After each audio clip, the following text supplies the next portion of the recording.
One TV Patrol. Honorable Sunny Waminaw miauhag sa mga senior citizen sa usamis nga magpa-re-entry. Anang detalye ni Johnny Tommy. Kinahanglang magpalista sa barangay ang mga senior citizen nga wala pa sukad marehistro o kung narehistro na apan natangtang sa listahan giauhag nga magpa-re-entry. Kini ang bag-ong auhag ni Honorable Sanso Sunny S. Waminaw Jr. may labot sa iyang pag-update sa iyang committee chairmanship isip chairperson sa Committee on Senior Citizen o sa person with disability sa Konseho sa Usamis.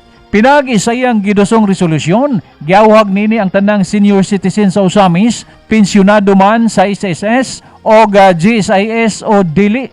Kinahanglang magpalista sa USCA. Pinagi sa barangay, gumikan kay ana-ana sa Senado ang House Bill kay dagmando sa tanang senior citizen isip benepisyaryo sa social pension. Dili pa man makadawat sa matag bulan nga social pension sa DSWD.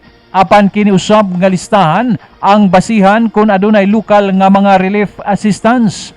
Sa ulayang update sa listahan, miabot na og 13,678 ang nalistang senior citizen sa Usamis. Apan nagtuo si Honorable Sunny Waminaw nga aduna pagayoy mga senior citizen nga wala pa magpalista. Nikabat na ta karon as of last month, 13,670 na ka senior citizen. Meaning, ang atong resolution, naglihok, tungod kay nakahibalo sila nga magpa-rehistro na gid sila sa barangay. Wala ni nagpasabot, mga senior citizen, nga automatic na ta sa atong honorarium mudawat, kay kini, base sa batas, i-validate pa ni sa region, i-validate ni sa Manila. So, mukabat kini siya mga pila ka bulan. Pero sagdi lang o dili ta makadawat sa mga honorarium kay naa pa may validation ani. Ang importante na rehistro ta ni barangay, si barangay gi-endorse ni OSCA para pag-abot sa mga benefits gikan sa atong LGU sa atong probinsya, maka-avail na ang tanang senior citizen.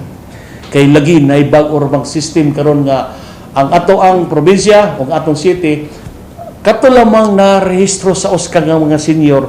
Pag naay mga special benefits, maoray makadawat. Daw be karon kung wa ka magpalista, di ka kadawat. Okay? Usmo na ko, unsay madawat ato, naay mga local benefits, provincial benefits, nga ihatag, basig na apoy kas ani, o naay mga goals ani, ang importante na lista na ta, kita tarang senior citizen, whether you are sokpen or not.